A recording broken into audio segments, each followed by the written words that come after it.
Okay. Hello guys. I'm Abhinav, and I recently started working with a startup. Today's talk I'm going to give about buffer overflow attacks. So it's a very vast topic, and I try to cover the most minimal thing possible. We'll try to see the concept that is behind buffer overflow, basically. Yeah. So let's begin and let's see how it goes about. So I already spoke about myself. So what is buffer overflow? So we all have heard about, but most of us must have heard about this term at least, that what buffer overflow is. So when we talk of buffer overflow, what we mean is there is a certain allocated memory space which is not checked for the input that is being sent into it. Like the boundary of the input, the length of the input is not being checked when you're writing the input to the specific memory locations. How does it impact? If you are able to write beyond the amount of memory that is allocated to you, that you are ideally supposed to write on, then you basically run into problems. What problems? We'll see when we talk about something called stack smashing. So that is what there's a term, that's just a term which means that you are trying to change the course of the action of the program by entering values that should not ideally be there on the stack. All right. Now, to be able to understand all of this, you know what, guys? Let's just shut this. This is not really required. Yeah, so the point is, to be able to understand buffer overflows, we have to understand how exactly does a process run in the memory. All right. So when you run a program, it becomes a process, and every process has got its own virtual memory space. All right, where it is laid out. When we say laid out, so when you write a program, the entire program has got certain areas, right? It has got the code section, it has got variables, it has got initialized variables, it has got dynamically allocated variables. So all of these are different parts of the program, and all of these parts, they are laid out onto the memory in a certain fashion. All right. So the most important of those, so there is the text area where you have the code itself. There is the stack where you have the local. If you are using functions in your program, then all the local variables in your function are put onto the stack, right? Whatever arguments you pass to your function, for example, they are also put onto the stack. When you call a function, that function has to return back to the calling function. Otherwise, how would it complete the execution? So those kind of return addresses are also put onto the stack. So stack is a very important piece of thing for understanding buffer overflow. So yeah. So that is one thing. Then yeah. So let's get into the stack itself, because most of our understanding lies around the stack. So and just to clear the confusion, some of us might be thinking about stack in the programming context. So that's louder. Oh, sorry. Right. So the stack is like definitely stack goes by the same principle. It's a data structure basically which is used to store data, and it is a LIFO data structure. What do we mean by LIFO? And why is it important? We'll see why it is important that it's a LIFO structure. So LIFO means that whatever data goes in the last, that will be coming out the first, right? So for example, if you're piling up books, the last book that comes up, if you're supposed to remove that, the last book that came on top of it, that will come down first, all right? We'll see in a while that why is this concept important, okay? So ideally, this was one part of your program's execution. Apart from this, when your program executes, the process has to itself the luxury of different registers that are present. They're physical registers basically that are present that are made available to your program by your processor. All right. The most important of those registers are the stack pointer register, the base pointer register, and the instruction pointer register. There are other registers as well. So these are some of the general purpose registers. All right. There are special registers also. For example, the code segment register. What does that register do? It stores the exact address in the memory where your text segment of your code is going to be pasted on the memory. All right. That is the use of the stack segment register. Similarly, when we are talking of the ESP, which is the stack pointer register, this register is meant to always point to the top of the stack. When we say top of the stack, what do we mean? So at any certain instance of time in a particular process, the stack may or may not have data values in it, right? So there could be something over here, there could be something over here. So whatever is the last location on the stack, the stack pointer will always be pointing to that particular location. That is what we mean when we say top of the stack, all right? Now this is all theory. right, in a while from now, I'll be showing exactly, you know, how does this really come about practically. The other important thing that needs to be known is that the stack always grows like, you know, downwards. So this is the highest memory location in the stack, and when we keep pushing data into the stack, it keeps going downwards. All right. So that's why we say that the stack is growing downwards. All right. Two important operations on stack is push and pop. So there is no way that you can actually put any data in the middle of a stack. You have to always keep putting it on top of the other. And similarly, there is no way to pull out the data from a stack from anywhere. You have to pull out from top, you know, from the top of the stack. So that is the push and pop operation that is there on the stack. All right. Now let's take a look at. So so far it's clear to everybody. Everybody is with me. Yeah. Okay. Awesome.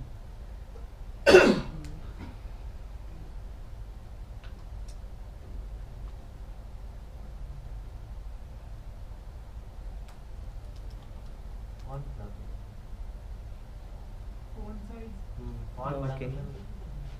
How do we increase the font size here? Command plus. What? Font बड़ा करना Resize. Right click के centre Ubuntu पे. Mac है Mac terminal का गया पूरे screen का size कर दीजिए क्योंकि मुझे वो सी कोड में दिखाना है. स्क्रीन का साइज मतलब एज इन लाइक मैक्सिमाइज कर दो उसको. ये सिर्फ टर्मिनल का बड़ा हुआ राइट.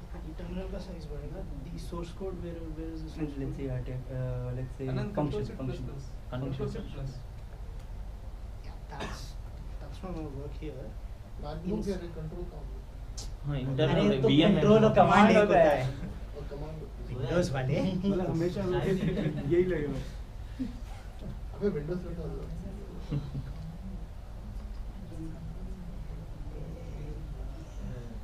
एक मिनट मैं करता हूँ स्विच. जस्ट अ मिनट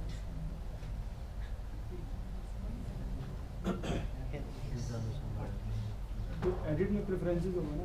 हाँ उधर ही जा रहा हूँ फॉन्ट्स एंड कलर्स उसके बाद जो वाला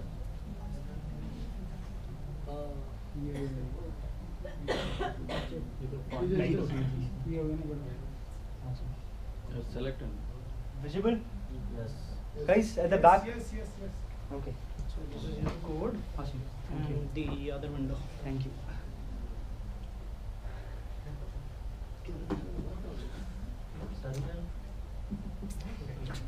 Okay.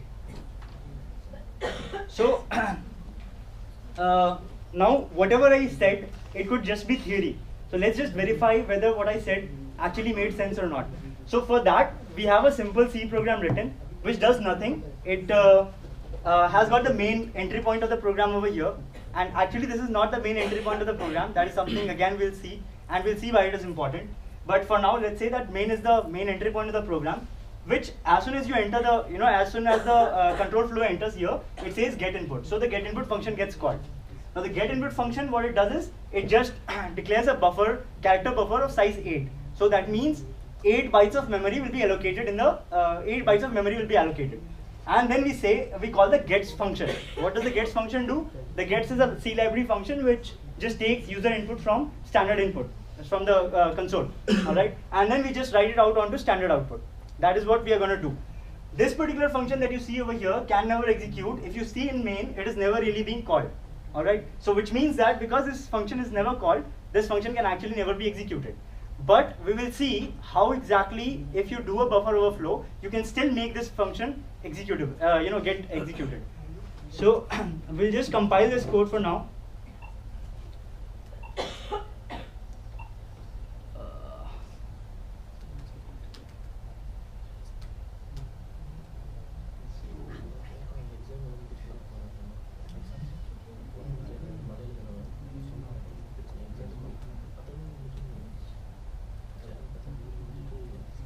So, is this visible? No. Okay. Middle centre middle बीच में क्लिक करो. ओके राइट क्लिक सेंटर में राइट क्लिक करें profile preference profile preferences Preferences and go to. यहाँ पे हो जाएगा। नहीं डबरस है नहीं। Okay. Colors command. नीचे नीचे custom font custom Custom font font. Custom font setup here. And just change the size. Yeah, same. ठीक है? ज़्यादा हो Visible? Okay. Alright. So what we are doing is we are just compiling the program funcall.c and we are outputting it as funcall. The other options that you see here, let me just take a minute to explain them. So by default, in the in all the modern systems that you see, there is protection for buffer overflow attacks and stack smashing basically. So we need to disable those kind of protection for the sake of this demo. Alright. So my base machine is a 32-bit Ubuntu system. And on that, I'm using the minus static thing to make sure that when I'm compiling this particular C program into an executable, it is not linking any of those libraries dynamically. So it is statically importing all of those library into the code. GGDB is basically a switch that is used because I want to be able to debug this particular exe later with GDB. And if I pass this option, it handles, it makes it easier for me to debug it because it adds a lot more values to it, a lot more structures to it. So okay, and the third option that you see is -f no stack protector. So what this does is it makes sure that the option that is there that is enabled by default for protection of buffer overflow, that is disabled. So we are saying do not protect me from buffer overflow, allow it to happen. The next thing is m preferred stack boundary is equal to 2. So here what we are saying is we want our stack sizes to be of 4 bytes in length. Which is a one word stack boundaries we want in place. Why do we want that? We could have taken it as a bigger size, but for the sake of this demo, I just took the value as 4. Now why is it 2 over here? Because it is always in terms of 2 to the power. All right. So that's why I'm saying that I need a 4 byte boundary for my stack. And then I say exec stack. That option says that even if there is something on my stack, I want it to be executable. Now that is another sort of protection in the modern systems, which is known as depth protection, basically, which says that if there is something in a memory location, it can either be writable or it can be executable. It cannot be both at the same time. So I'm disabling that as well. And finally, yes. So the output of this particular compilation should be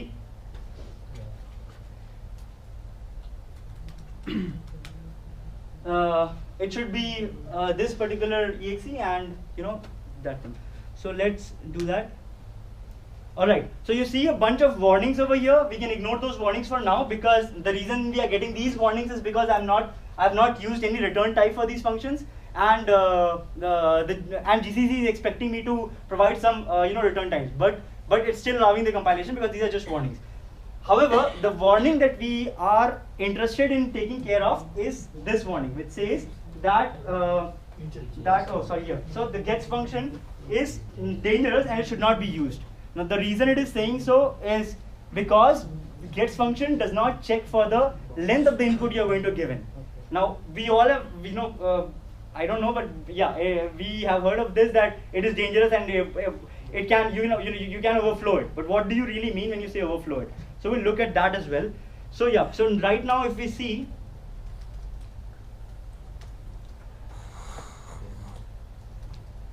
so we have funcall as an exe already with us. Let's just run this exe for now. So it is just waiting for me to give some input. Very much what was expected, because we just asked as soon as it gets into main, go to this method and take the gets input. So it already initialized this particular buffer and it is asking me to put an input over here. So let's say I'm putting an input A, B, C, D, 1, 2, 3. So I got the output, a very normal execution flow. Alright. Now let's try to see what exactly happened when we actually ran this program. How did the stack that I spoke about, how did the stack get built up for this particular process? So we'll try to debug this using the GDB debugger, GNU debugger.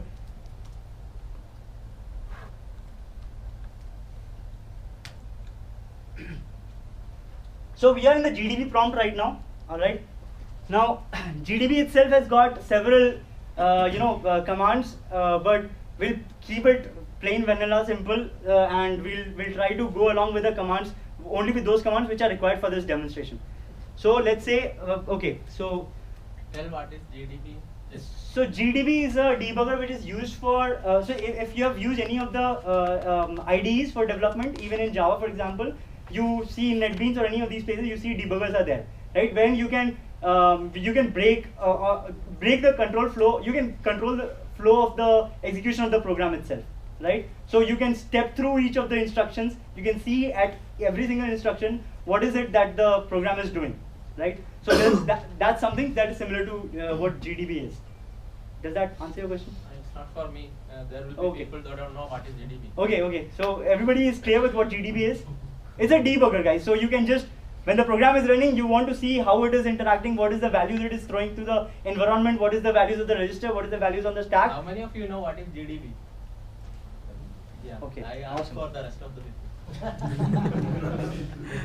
Abhinav, Huh? can you just list out how many functions there are already in stack? All right. Yeah. I'll just show that in a minute. So I just listed out the program. This is our program right now, which is what we are trying to execute. We have not run the program yet. So okay. Now let's say we want to see where exactly is our stack pointer pointing right now, which should be the top of the stack, right? Okay, so there are no registers. Why? Because my program is the process is not in place right now. The program hasn't started execution. So we go ahead and we place, let's say I want to break, I can just go ahead and run the program, but I want to place a breakpoint over here before getting the input from the user. I want to, or in fact over here before even the function is called. So let's do that. So this line number over here, this is line number 20. So I want to put a break on line number 20. All right. Or do main plus one? Sorry. Yeah, either main plus 1, that will be like offset, but I'll keep it absolute. So break 20. Now we have a breakpoint over here, and let's place another breakpoint also over here. So which is line number again? Sorry guys. Line number 14. All right. Now let's run our program. So right now the program ran and it is now breaking on this particular breakpoint that we had put, the first breakpoint. That's line number 20. Okay. Now this particular function get input, it hasn't been called yet. Let's look at the stack.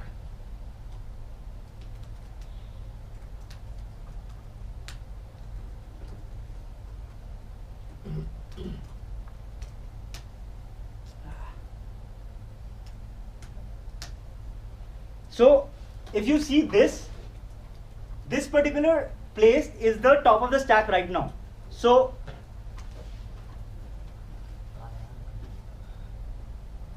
if this is the stack,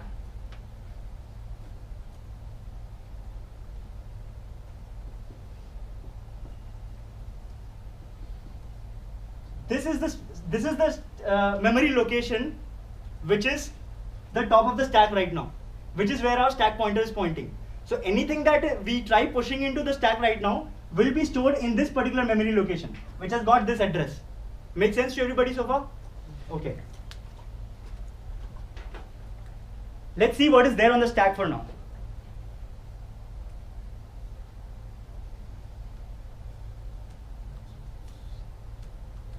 So what does this mean? I'm basically saying this is a GDB command. I'm saying examine 8 words in hexadecimal format. All right. From where? From the memory, from the address that is stored in the ESP. What is ESP right now? ESP is the top of the stack, which is nothing but this address. Make sense? Everybody? Yes. Okay. So, all right. So if you see, this is the top of the stack as we had noted here, and these are the contents of the stack right now. So this is one word, the next word. So I said 8 words to be printed. So 1, 2, 3, 4, 5, 6, 7, 8. These 8 words are there in my stack right now. All right. No function has been called so far. I mean, the main function has been called. We'll come to that part later. Inside the main function, when we had in our code, we had. Instead of hexadecimal, can you print as a character or something? No. Not sure. Let's see. Can you? Why would you? And yeah. It's not in printable. If there are addresses, You might be able to print it as an unsigned int, but I don't think as a character. X. But irrespective, the point is we need the address. We have the address. There's no need for us to know the character format of the address. Right? What is the word mixer? So word is a 4-byte entity is known as a word. So if you see, this is 1, 2, 3, 4. 4 bytes together make a word, and that is again architecture dependent. Because I'm on a 32-bit system, a word is 4-byte word. There could be 8-byte words, like that's 64 bytes. Whatever. Okay. So now let's go and step through our instruction. So we want to go to the next instruction now. So okay, let's take a look at what is the next instruction that needs to be executed right now. All right.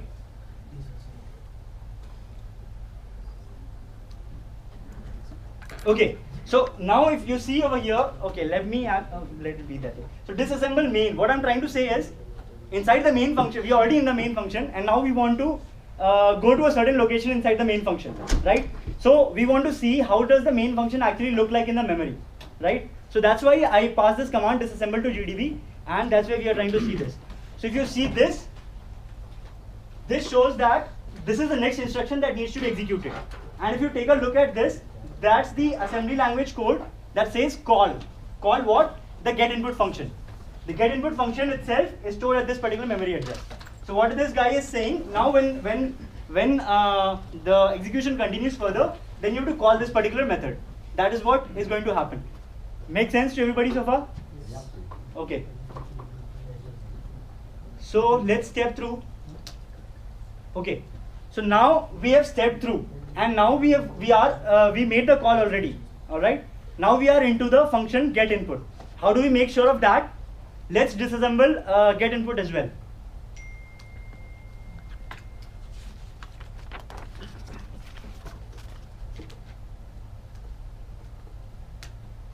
Okay, so you see the current instruction. Okay, what is instruction pointer? As I mentioned in the beginning, instruction pointer is the register which will be holding the address of the next instruction that needs to be executed by the CPU.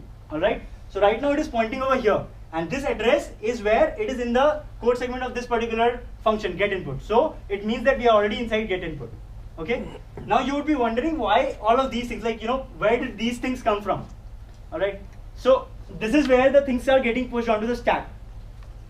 When we say, okay, so when we say, when we said, you know, call the function from the previous main function, when we said call, the first thing that happens is the return address needs to be stored onto the stack, because otherwise there would be no way for the control to come back to the main calling function, right? Make sense?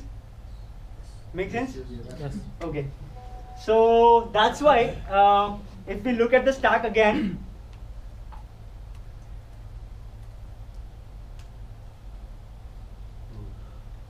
this particular address that you see here, this is the return address. How do we know that this is the return address? Let's scroll up to our main function. If you see in the main function, this is where we left the execution of the main function when we called the get input. What is the address of the next instruction that needs to be executed? It is 48C0C. Correct? Now that is the address which we need to return back to. If you see here, that is the return address that has been pushed onto the stack. All right. That was the first address that was pushed on the stack, and that is so. As I mentioned, this is the top of the stack. This is the first value that is there on the stack. That is the value which is over here. The next value will be behind this. The next value will be behind this, and the next value will be behind this. So this particular return address is actually 4 words, you know, up on the stack. Make sense to everybody so far? Okay. So what about this particular value then? So this is when we are playing around with the stack pointer itself. The stack pointer is the only pointer which can be used to go up and down in the stack, correct? Because that is the only pointer that you can use to, you know, move around, push and pop the things.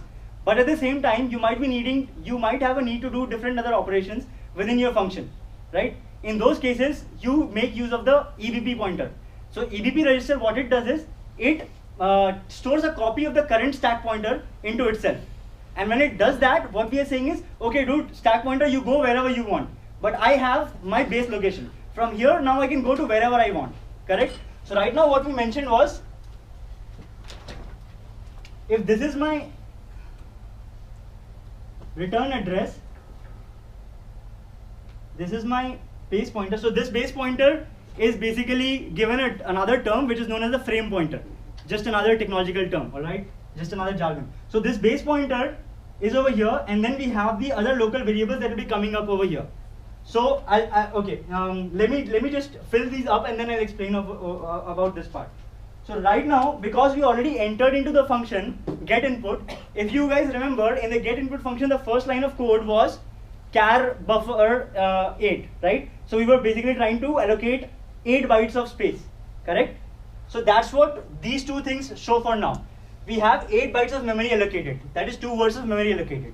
Alright? That is why, so this is what, now char buff 8 is a local variable inside our get input function. Agreed?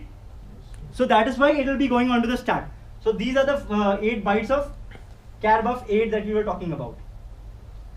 Alright? Now you see, stack pointer, because these things have been pushed into the stack pointer will be pointing to the top of the stack right now. So the stack pointer is over here.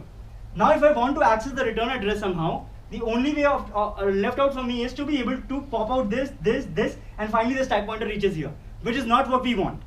What we want ideally is that my stack pointer should be here, because I still need to be doing operation with my stack, and at the same time I might want to fiddle around with these values over here. That's where this particular base pointer came into the picture, and that's where this instruction came into the picture. We said whatever is the current value of the base pointer register, push it onto the stack, and that is where this happened. Now with reference to this, I can say BP plus 2, BP minus 2, whatever I want to do, and I can reach any of these locations. And then I can use a dereference operator on top of that to get the value out of it. With me? Okay. So, alright. So right now, what we have done is we have just pushed onto the values onto the stack. Now my stack looks like that. And now we'll go ahead and step further into one instruction further into it. Right? So what is my next instruction?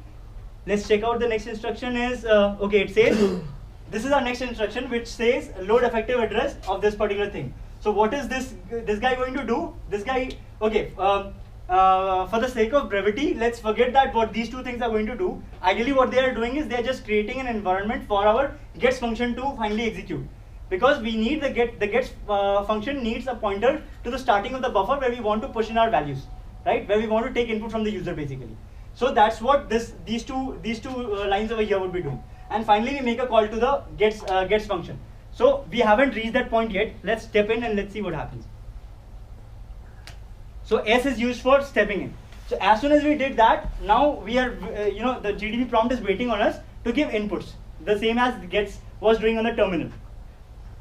So we say ABCD and let's say 1, 2, 3, 4. This is my value that I'm going to give in. Alright, now if we look at our EIP again, so the instruction pointer where it is pointing to, so it is pointing to 8048B F5. So over here, 8048B F5. This is where we have come. So gets function is executed. Now we are onto this. Now again, these two instructions, what are they being used for? These will be used for doing setting up everything for the puts function to work. All right. Before we go on to the puts function, let's see where exactly did so I mentioned that these two words are our character buffer array. So let's see if I actually made sense over there. So if I say analyze the stack once again, what is the content of the stack right now? So if you look, now the top of the stack is over here. All right. So we have decremented by 2 values, as in like decremented because the stack grows downwards. So we have come 2 locations further in the stack, and the value we have stored over here. Now the content that is stored at this particular location is this, and another word is this. What are these values? It is nothing but the exact input that we passed. So ABCD and 1, 2, 3, 4. Look at that. So 61, 62, 63, 64, and then we have 31, 32, 33, 34. So that is ABCD and 1, 2, 3, 4. Now you must be wondering why is it in a reverse fashion? That's because when it needs to be popped, it needs to be popped in the reverse fashion. And I think there is a big Indian or little Indian style of thing. So that's something that I think Amol sir will explain later. All right. So this is so now are we all on the same page that how the stack is working? Now we have our 2 values pushed. onto the stack. So whatever local variables are there, they get the latest location in the stack. Then you get the base pointer, and then you get the return address. If you need to understand buffer overflow, it is very important that we always keep in mind that these two things are always there: the base pointer and the return address. This is 4 bytes. This is 4 bytes.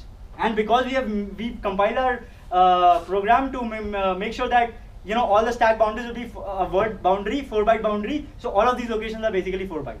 All right, everybody with me so far? Yeah. Okay. Now let's step through.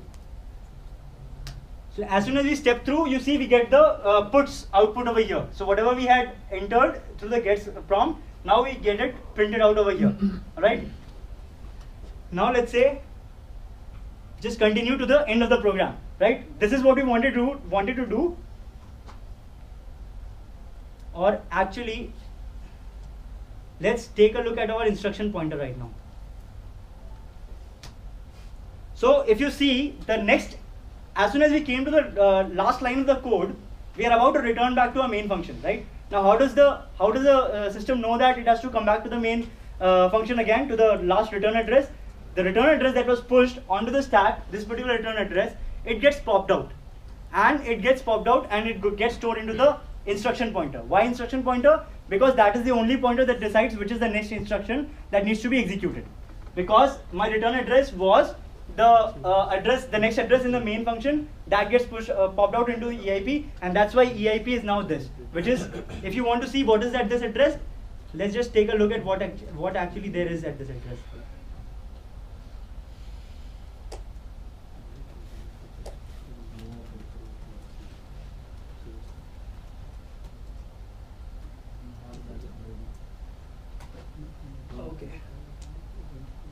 Okay, so we have the no here, we say S.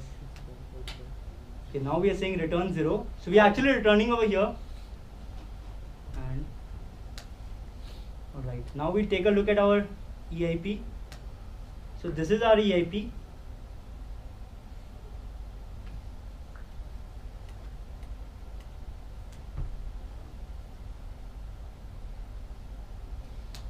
So we came back to our main function. Did everybody follow so far? Yes. If this needs to be repeated, I can do that once again, because without this understanding, it is difficult to understand buffer overflow. Everybody is okay with it, right? All right. Okay. So now let's see, what was I mentioning about buffer overflows. So we'll run the program again. And let's say I give it A, B, C, D, 1, 2, 3, 4, 5, 6, 7, 8, 9. So you see here it says segmentation fault. Why did this segmentation fault come? Acha, limited input मैंने दिखाया था. Acha, okay, I'll just show it once again. If I give A, B, C, D 1, it's all fine. Now if I say A, B, C, D 1, 2, 3, so if you remember the character array, the buffer size is 8 bytes. So ideally we should be putting in only 8 bytes over there. If you put in the 9th byte over there, then we are trespassing the territory that is allocated to us. So we are trying to do that. We are trying to trespass the territory, and the idea is, so basically when we say return, right? When we were into the get input function, we said return to the main function. What we want to say, what we want to tell this person over here is, as soon as you say return address, don't return to the main. Whatever I give you the address over here, go to that address.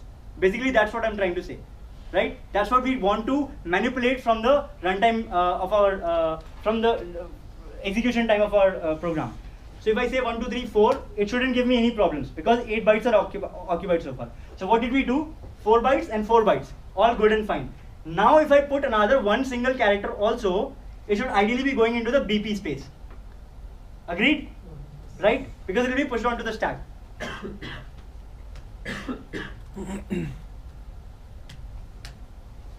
For some reason, it did not, and the system said that fine, I'll allow you to do this.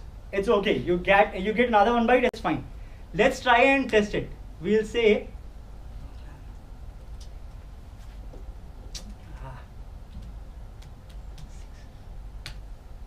it allowed me to put in 2 characters as well, 2 bytes as well.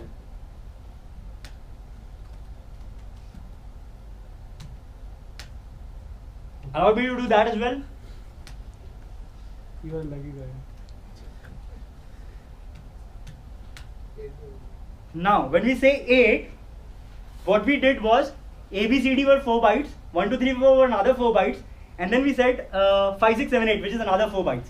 Now it said that, okay, now I feel that something is going wrong. My stack is getting corrupted. So I wouldn't understand how to go back to the main program. That's why it is giving that segmentation fault error. Alright? Now what I want is, I have reached this place with my 1, 2, 3, 4, ABCD 1, 2, 3, 4, 5, 6, 7, 8. I have reached this position. Now whatever the next 4 bytes that I want to push in here, I want to push in an address of something that I control. Maybe a malware, maybe anything, maybe a command, maybe a shell, anything. For this particular demo, let's go back to our program where we had mentioned about, is this visible? Alright, where we had mentioned about can never execute. Alright, so this particular function is never being called inside main.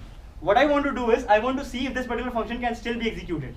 What I'll do is, we'll go to this particular function, we'll see what is the address of this function in the memory when the program is executing, and when we are giving the input to the gets prompt, we will overflow the buffer. That is, we'll put this address, the address of this function in this particular location over here. So what is effectively happening? Finally, when the execution of this get input function completes, and when it is supposed to return back to the main program, how does it know that it is supposed to return to the main program? Through this particular address. What is the address over here? The address is of this function. So what will exactly happen? This function will be getting called, because the instruction pointer will be pointing to this particular function. Made sense? Guys, made sense? Yes. Okay. So let's figure out what is the address for our function can never execute. So once again, we'll go into GDB and we'll say, and let's just say straight away,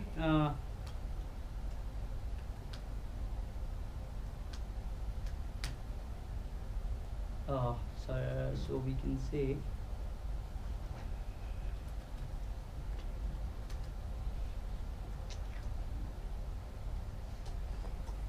and we can say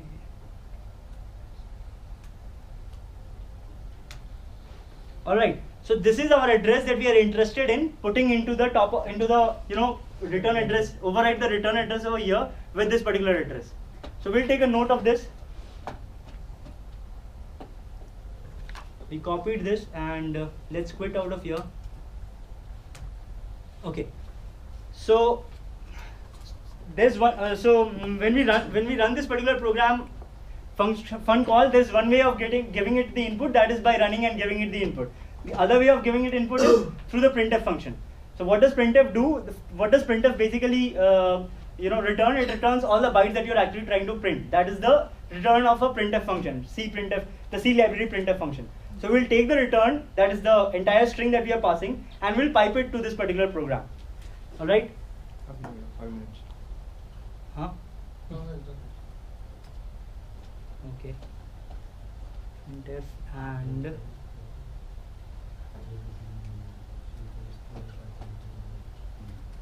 so ABCD 1, 2, 3, 4, 5, 6, 7, 8. We broke till this part. We came up till this part. Now we are over here and we want to push in our address over here. So we can push in our hexadecimal values. So if I push it in directly like this, it would not be accepted. So I'll have to give it in the hex format and in the reverse order. So oh man, it should be.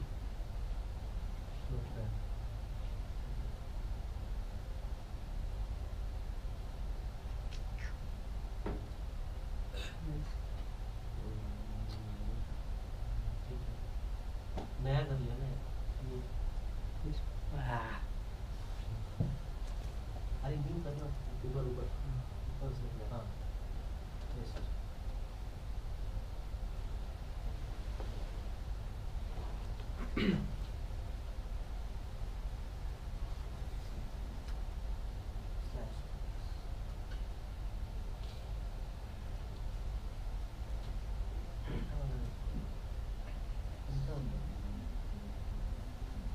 Oh, we missed out something, I think, because this is not. Okay, 1 second, guys.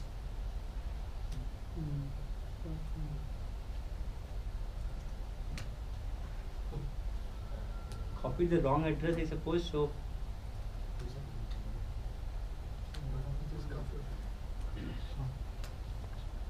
okay, BCC. This is the address, right? Same, right? Same. Oh, 0 is Zero listed is one, one. yeah? Okay. Alright. So quit.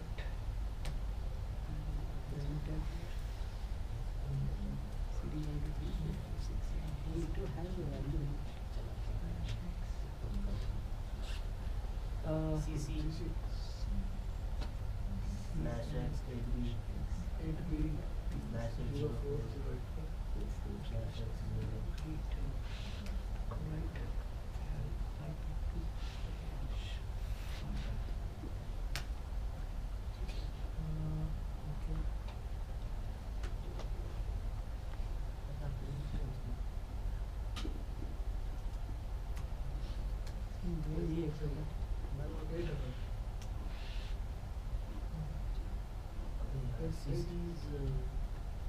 I think this should work. The second C there is no X. Okay. Good.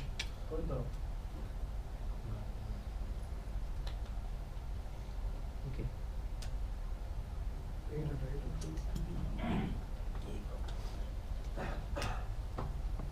Okay एक बार memory देख सकते हैं क्या बैठ के? हाँ देखो video Share चाहिए? नहीं नहीं. आराम से करो, बहुत अच्छे जा रहे थे.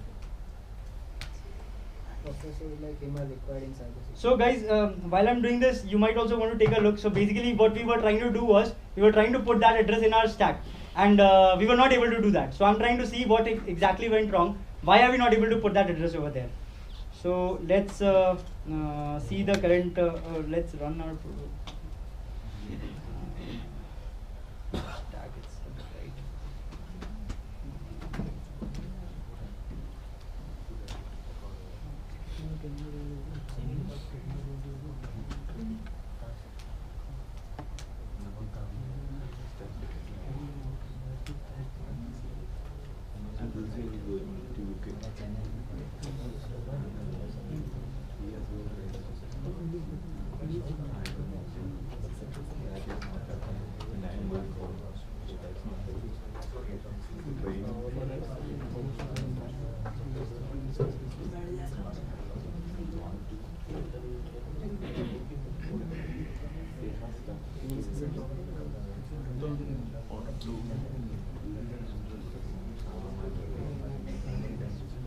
XW.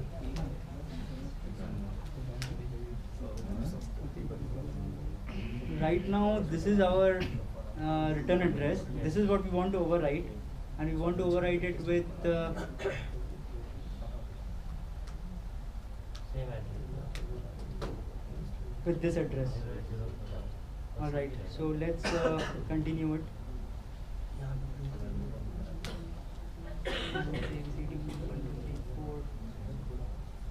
So this is what ABCD covers this part. 1, 2, 3, 4 covers this part. 5, 6, 7, 8 covers this part. Okay. Which is the A did. 9 ABC. A. अब चलेगा. Just put same all characters and replace it right.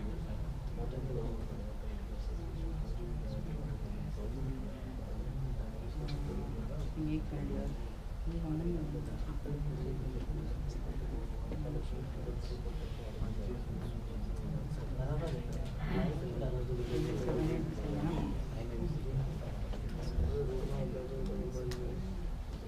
Capital A दे देना और हाँ बस अब आया. यहाँ पर तो आ रहा है ये. तो मतलब हमारा एड्रेस वहाँ पे हम लोग गलत तरीके से डाल रहे हैं. नहीं नहीं वो वैसे ही जाएगा. एक मिनट रुको. आइडियली एक गड़बड़ होगा. इसमें 8 मेंशन नहीं किया आपने. 8 नहीं है उसमें. प्रिंटर में 8 नहीं था. हाँ नहीं recall that it was 1 2 3 4 5 6 7 8 चाहिए ना. 8 ठीक है. हाँ And our address is CC8B0408. So CC 8B0408.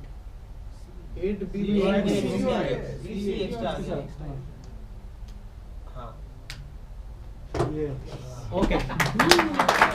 So this is how a buffer overflow works.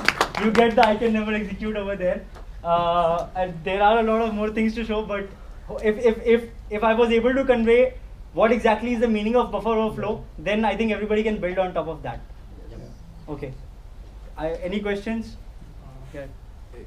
Like initially you said that we disabled all the protections, Yes. and in modern systems all the protections are there. Yes. So considering that, what is the usage of buffer? So there are ways of bypassing the protection that is already there. So when we say protection, one of the protections is ASLR. When we say that address space layout randomization, what does that mean? So why was this thing able to work properly? Because we statically could figure out that for the function can never execute, this will be the address alone. This will be the address always. No matter how many times you run the program, this will always be the address. If now how can we protect, how do the systems protect against this? Whenever a particular process gets loaded into the virtual memory space, the base addresses of each of the segments get changed, randomized. So now you cannot predict what is the address. Now there are bypasses to that as well. Like there are things like return-oriented programming or ROP chaining and things like those. There So could be lot simpler stuff. Like a DLL that is not mapped. yeah. Like a DLL is available which is not having ASLR, or your developer by default has disabled those checks. Yes. And that's not a uncommon thing. It's a very There are antivirus softwares which have these disabled, and people have found flaws in them because of antiviruses. The systems are getting compromised. And it is not always the mistake of the developer, but also sometimes because the business reasons you might need to do this to support your legacy. So, alright guys, thank you. Any questions? Any more questions? Good demo. Thanks, Abhinav. Good demo.